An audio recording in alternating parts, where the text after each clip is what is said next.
J'ai 43 ans. Je ne suis plus assez jeune pour être impulsif, mais je ne suis pas non plus assez vieux pour cesser de désirer quelque chose de plus profond que la simple stabilité. Je suis dans mon deuxième mariage avec un homme que tout le monde considère comme gentil. Mon mari est ingénieur civil, travailleur, calme, sans scandale ni drame. Mais c'est peut-être précisément pour cela qu'il est devenu si doué pour être absent. Absent au dîner, absent dans nos conversations, et absent aussi ces nuits où je me retourne à la recherche d'une main à tenir, ne trouvant qu'un oreiller froid. Il voyage souvent pour des projets à long terme, parfois absent pendant des semaines. Je me suis habituée à être seule dans cette spacieuse maison à 2 étages. Pendant la journée, je travaille à temps partiel dans une petite bibliothèque à proximité. Le soir, je mange seule. Le week-end, je fais les courses et j'appelle ma mère. Tout est propre et vide. Alex, le fils de mon mari issu de son précédent mariage, a 24 ans. Il est revenu de San Diego il y a quelques semaines pour passer l'été ici avant de commencer un nouvel emploi. Il habite en bas. Il est rarement discret mais poli. Il ne m'appelle pas maman et je ne m'attendais pas à ce qu'il le fasse. Je ne sais pas quand j'ai commencé à le remarquer.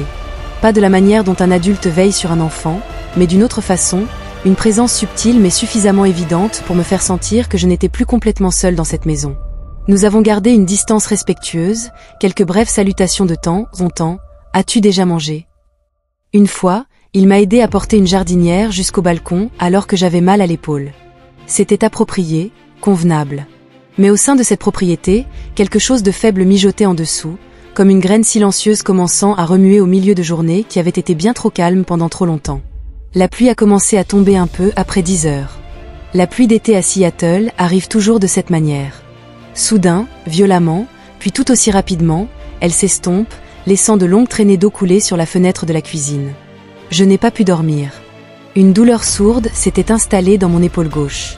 Depuis l'après-midi, une sorte de courbature familière aux femmes de plus de 40 ans lorsque le corps commence à parler petit à petit. Je suis descendue chercher des analgésiques et un verre d'eau chaude. Je n'ai pas allumé les lumières principales, seulement la douce lueur jaune de la hotte, juste assez pour voir ma faible ombre s'étendre sur le sol carrelé. Alors que j'ouvrais le placard pour prendre un verre, j'ai sursauté au bruit de pas derrière moi. Désolée si je t'ai fait peur.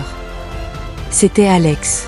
Il portait un t-shirt et un pantalon de survêtement, tenant un livre dans une main, ses cheveux encore légèrement humides comme s'il venait de prendre une douche. C'est bien. Je cherchais juste quelque chose pour soulager la douleur à l'épaule. Voulez-vous que je vous prépare du thé au gingembre? Le thé chaud vous aide à mieux dormir. Il n'a pas attendu que je dise non. Rapidement, il a rempli la bouilloire, versé l'eau chaude dans une tasse et ajouté une fine tranche de citron, ainsi que quelques morceaux de gingembre frais. Je m'appuyais contre le comptoir, observant la précision silencieuse de ses mouvements. Ce jeune homme que je considérais autrefois comme un simple invité temporaire dans ma vie prépare maintenant du thé, comme si nous nous connaissions depuis bien plus longtemps. Votre épaule vous fait-elle très mal? Je fis un léger signe de tête, puis je reculai vers les escaliers. Je monterai en premier. Apportez le thé quand il est prêt. J'ai hésité un instant, puis j'ai hoché la tête à nouveau, sans vraiment savoir si c'était par confiance, par politesse ou pour une autre raison que je n'étais pas prête à nommer. Je me suis assise au bord du lit, massant doucement mon épaule gauche. La porte était légèrement entr'ouverte. Dehors, la pluie claquait régulièrement contre la vitre comme une vieille chanson familière. Un instant plus tard, il frappa doucement et entra en tenant la tasse de thé. Voici. J'ai pris la tasse et murmuré « Merci ». Aucun de nous n'a rien dit de plus. Alex s'approcha et s'assit sur la petite chaise près de la fenêtre. Et ainsi nous sommes restés là, une personne assise sur le lit, l'autre à quelques pas de là, dans un silence si immobile qu'on avait l'impression que n'importe quel bruit pouvait briser quelque chose de délicat dans l'air. J'ai regardé par la fenêtre. Les lumières dorées de la rue à l'extérieur se brouillaient derrière le rideau de pluie. Soudain, j'ai parlé sans le regarder. Avez-vous déjà eu l'impression que les adultes ont eux aussi besoin que quelqu'un leur demande s'ils vont bien? Alex resta silencieux pendant un long moment. Puis il répondit lentement, « Oui, je pense que tout le monde en a besoin. C'est juste que peu de gens ont la patience de demander et la gentillesse d'écouter vraiment. » Je me suis retournée pour le regarder.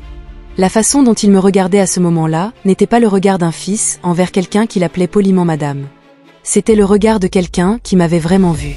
Et dans ce regard, j'ai réalisé qu'il y avait bien trop longtemps que je n'étais plus considérée comme une épouse, ni comme une femme au foyer, ni comme celle qui maintient tout en place, mais simplement comme une femme. Je tenais toujours la tasse de thé, la douce chaleur s'infiltrant dans mes doigts. Alex resta assis sur la chaise près de la fenêtre, les mains jointes sur ses genoux, les yeux fixés sur le plancher en bois, comme s'il ne savait pas quoi faire de lui-même à ce moment-là. Le bruit de la pluie semblait désormais plus proche, plus aigu, comme si elle ne tombait plus seulement sur le toit, mais tapait en rythme sur tout ce qui restait non dit en moi. Je ne pensais pas que je m'habituerais un jour à ce sentiment. J'ai dit doucement, ce sentiment que tout est en ordre, et pourtant il semble qu'il manque encore quelque chose. Il leva les yeux. Ses yeux rencontrèrent les miens. Discrets mais sans faille. Je pense que parfois ce qui nous manque n'est pas quelque chose de grand. Il a dit simplement qu'il s'agissait de quelqu'un qui nous fait sentir que nous n'avons pas besoin de faire autant d'efforts pour avoir l'air bien. J'ai doucement resserré mes doigts autour de la tasse en céramique. Un léger battement d'aile parcourut ma poitrine, même si je ne pouvais pas dire si cela venait de ses paroles ou de la façon dont il me regardait. « Est-ce que tu ressens ça ?» demandai-je souvent. Alex fit un petit signe de tête. Quand j'étais à San Diego, j'ai vécu seul pendant un certain temps. J'avais des amis, mais il n'y en avait pas beaucoup qui m'écoutaient vraiment quand je parlais. Je laissais échapper un rire discret. Je comprends. Cela fait longtemps que personne ne m'a demandé ce que j'aime manger, si j'ai bien dormi ou simplement si je me sens triste aujourd'hui. La pièce retomba dans le silence. Mais cette fois, ce n'était pas inconfortable. C'était le genre de calme qui vous donne la permission de ralentir, de respirer plus profondément et d'être un peu plus honnête avec vous-même. Je posai la tasse de thé et me tournai vers lui. « Alex, comment te sens-tu en vivant dans cette maison ?» Il m'a regardé pendant un long moment. Puis lentement, il dit « C'est calme mais chaud. Et parfois je me sens un peu seule. Mais c'est peut-être pour cela que j'apprécie des moments comme celui-ci. » Je ne lui ai pas demandé ce qu'il entendait par des moments comme celui-ci. Mais nous avons tous les deux compris. La douce lueur de la lampe de chevet projetait juste assez de lumière, pas au point de révéler des choses qui n'étaient pas encore prêtes à être vues, mais suffisamment pour retenir l'émotion qui jaillissait dans nos yeux. Je me suis retournée vers la fenêtre, me sentant étrangement plus légère sans savoir exactement pourquoi, seulement que quelque chose était en train de changer. Pas fort, pas évident, mais suffisamment pour me faire sentir moins seule. Je me suis assise à côté d'Alex, suffisamment près pour entendre sa respiration régulière et pour observer le mouvement subtil de sa mâchoire lorsqu'il avalait. Dans la pièce, seule la pluie qui tombait dehors frappait régulièrement la fenêtre, tandis que mon rythme cardiaque était légèrement irrégulier. Je pouvais sentir son regard sur moi, pas pressé, pas incertain, mais concentré, comme celui de quelqu'un qui essaie de rester calme en présence de quelque chose qui se dénoue lentement. « Tu ne peux pas dormir ce soir ?» demanda-t-il, sa voix suffisamment douce pour presque se perdre dans le bruit de la pluie. Je secouai doucement la tête. « Pas exactement. C'est juste que parfois, les choses que l'on pensait endormies depuis longtemps se réveillent soudainement à l'heure la plus inattendue. » Il ne répondit pas. Puis, doucement, il tendit la main et toucha le dos de ma main. Pas de question, pas de précipitation, juste un geste profondément humain de connexion. Je ne me suis pas éloignée. « J'ai toujours pensé que tu étais une femme forte, » dit-il d'une voix plus grave. « Mais personne ne devrait rester seul aussi longtemps. » Je me suis tournée vers lui, le regardant droit dans les yeux. « Tu ne sais pas tout de moi, Alex. » « Tu n'es pas obligé de tout me dire, » répondit-il, le regard fixe. « Je veux juste que tu le saches. Tu mérites d'être ressentie, d'être entendue. Pas seulement en tant que belle-mère, pas seulement en tant qu'épouse, mais en tant que femme. » À ce moment-là, je n'entendais plus la pluie. Il n'y avait rien d'autre que le son de mon propre battement de cœur et le sentiment que je me tenais au bord de quelque chose de si délicat qu'un simple souffle pouvait me faire basculer d'un côté ou de l'autre. Je me suis penchée, sans le toucher, mais suffisamment près pour sentir la chaleur entre nous. « Alex !» J'ai répété son nom pour la deuxième fois cette nuit-là, cette fois-ci depuis un lieu de vérité. Il tendit doucement la main et toucha ma joue.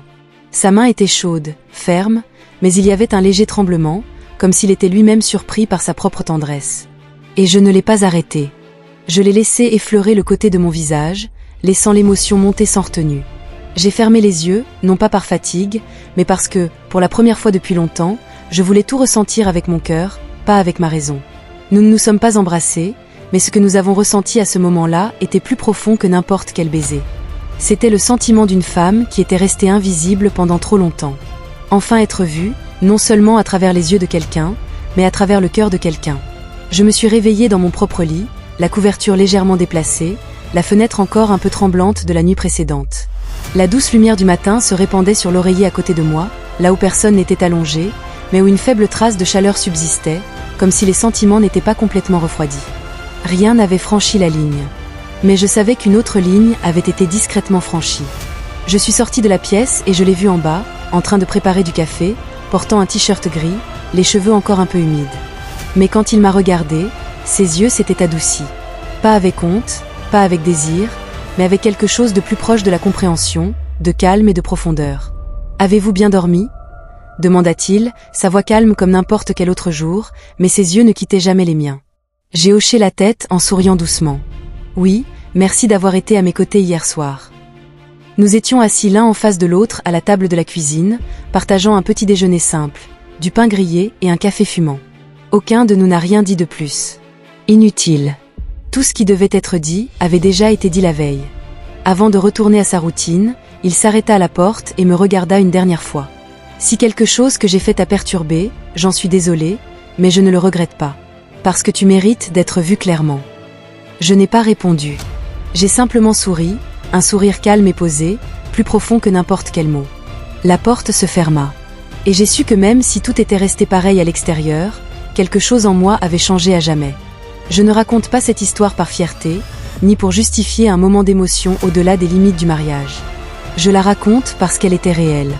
Réelle dans son silence. Réelle dans la façon dont deux personnes s'asseyaient l'une à côté de l'autre sans avoir besoin de dire grand-chose. Et réelle dans la sensation d'être touchée dans un endroit que je croyais silencieux depuis longtemps.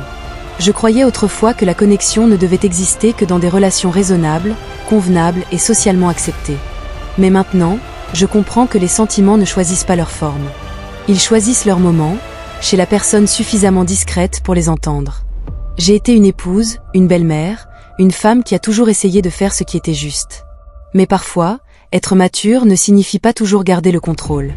Il s'agit d'oser affronter ce qui vibre en soi, même si cela ne s'épanouit que pour un bref instant. Je ne sais pas ce qui nous attend. Peut-être rien du tout. Mais je sais une chose, je ne suis plus la femme qui vivait tranquillement dans son rôle. Et s'il y a une chose que je veux que les autres femmes se souviennent, c'est celle-ci. Vous avez le droit de ressentir. Vous avez le droit d'être vue. Et vous méritez une vraie connexion, même si elle vient de l'endroit le plus inattendu. Si vous avez déjà vécu un moment qui vous a fait voir les choses sous un jour nouveau, partagez-le dans les commentaires. N'oubliez pas d'aimer cette vidéo si l'histoire vous a touché.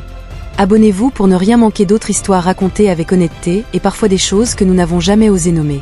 Et envoyez ceci à quelqu'un qui, selon vous, a vraiment besoin d'être vu.